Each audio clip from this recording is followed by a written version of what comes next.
Selamat pagi pemirsa, jumpa kembali bersama saya Syifa Aulia dalam Berita Kaltim hari ini. Sejumlah berita penting telah kami siapkan untuk Anda dan berikut diantaranya. Bocah laki-laki usia 3 tahun di Samarinda dicekoki narkoba oleh tetangganya menggunakan botol bekas menghisap sabu-sabu.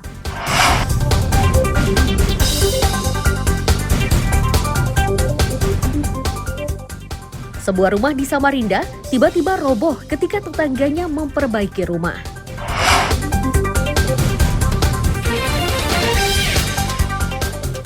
Kenaikan tarif air bersih di Penajam Pasir Utara dikeluhkan warga.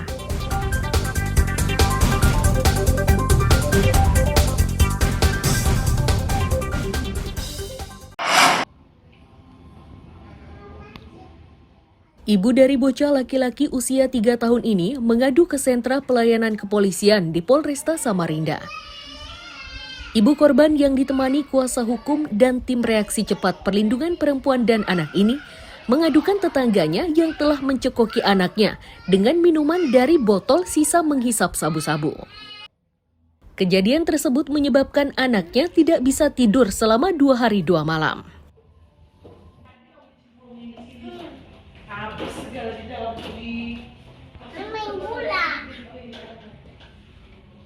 Pada Selasa sore, tetangga saya dan juga teman kerja saya di warung chat dan telepon saya untuk panggil saya ke rumahnya untuk cabut uban.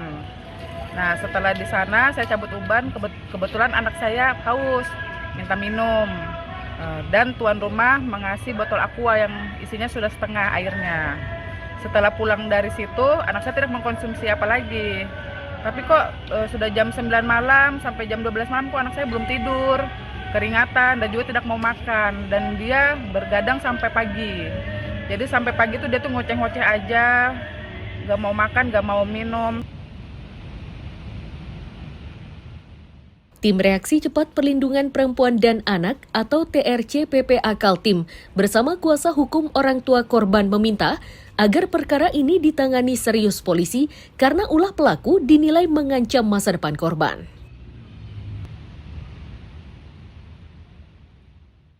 Bagi kami, ketika ada korban pasti ada pelaku dan siapapun dia harus bertanggung jawab untuk itu. Terlepas dari bagaimanapun caranya itu urusan pihak kepolisian, aparat kepolisian yang punya hak dan kewenangan untuk itu. Bagi kami, TRC tetap akan mengawal ini kasus sampai sejauh mana perkembangannya, seperti itu. Langkah selanjutnya kita tunggu dari kepolisian karena ini sudah berbentuk LP. Selanjutnya bola dari kepolisian. Kalau kami, tugas kami dari TRC maupun dari Biro Hukum adalah mendampingi. Apa yang diinginkan nantinya? Yang diinginkan ya dihukum seberat-beratnya. Karena Noel ini masih kecil, 3 tahun, korban, dan masa depan anak ini terancam. Sebelumnya korban dirawat di Rumah Sakit Atma Husada. Saat ini pelaku sudah ditangkap dan masih dimintai keterangan di kantor polisi. Amir Hamzah dan tim liputan melaporkan dari Samarinda.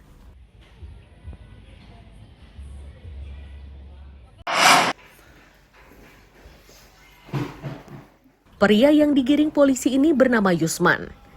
Ia diringkus unit Reskrim Polsek Segah Kabupaten Berau karena mencetak dan mengedarkan uang palsu pecahan 20.000, 50.000 dan 100.000. Bersama Yusman disita barang bukti 2 juta rupiah uang palsu.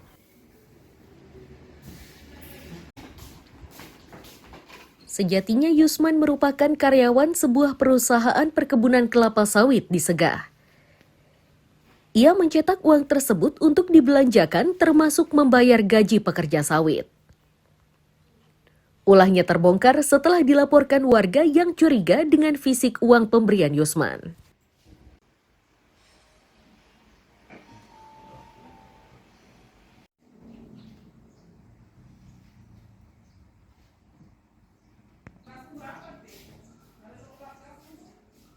Kita melakukan penggeledahan rumah, kita berhasil mengamankan alat yang digunakan untuk mencetak berupa 1 buah printer,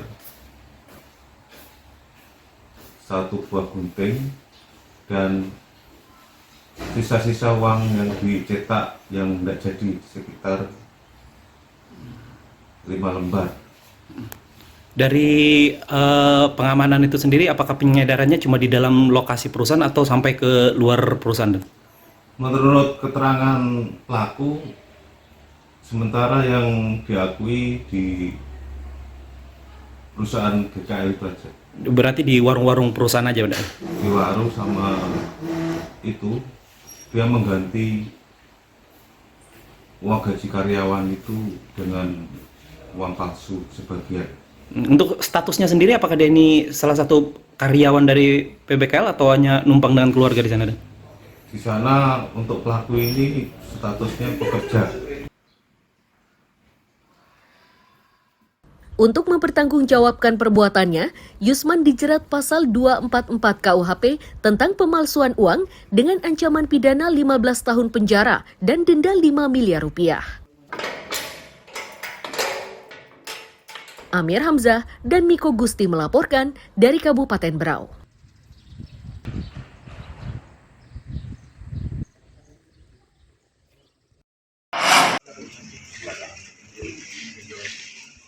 Komplotan penyelundup TKI ini dibekuk Satgas Tindak Pidana Perdagangan Orang atau TPPO di Nunukan. Bersama pelaku disita puluhan paspor yang akan digunakan TKI untuk masuk ke Malaysia. Saat ini, 8 pelaku ditetapkan menjadi tersangka. Kasatgas TPPO, Irjen Pol Heri Suheri menyatakan, para pelaku sejatinya membawa para TKI melalui jalur resmi. Namun demikian, Satgas tetap menangkapnya karena pembawa TKI ini tidak memenuhi syarat. Hal itu sesuai dengan Undang-Undang Tenaga Kerja Asal Indonesia Nomor 18 Tahun 2017.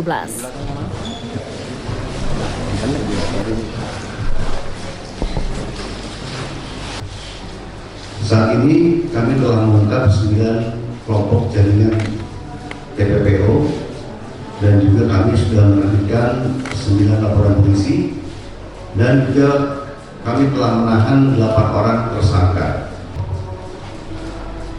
Ada perlu kami sampaikan untuk berseberani yang mereka lakukan adalah para pelaku akan memanfaatkan 2 jalur, yaitu jalur resmi dan jalur tidak resmi atau yang biasa kita sebut sebagai jalur tikus.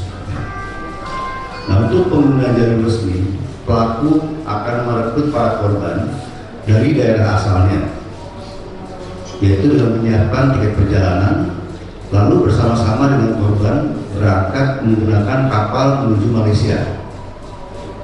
Ya, berangkat dengan kapal menuju Malaysia. Dalam kondisi ini, para korban sudah memiliki paspor, namun tidak dilengkapi dengan persyaratan sesuai dengan Undang-Undang Nomor 18 Tahun 2017. Satu dari seratusan TKI mengaku tidak mengetahui secara pasti aturan bekerja di luar negeri. Dirinya berangkat bersama TKI lainnya semata untuk mendapatkan penghasilan guna menghidupi anak dan orang tuanya. Saya memang niatnya ke Malaysia, Kak. Cuman saya nggak tahu kalau nyebrang ke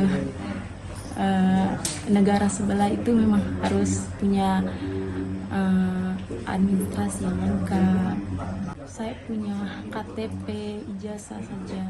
Saya diajakin sama mama besar saya, Kak. Gajinya besar, 1.000 ringgit, 3 juta iya. Pembantu rumah, Kak.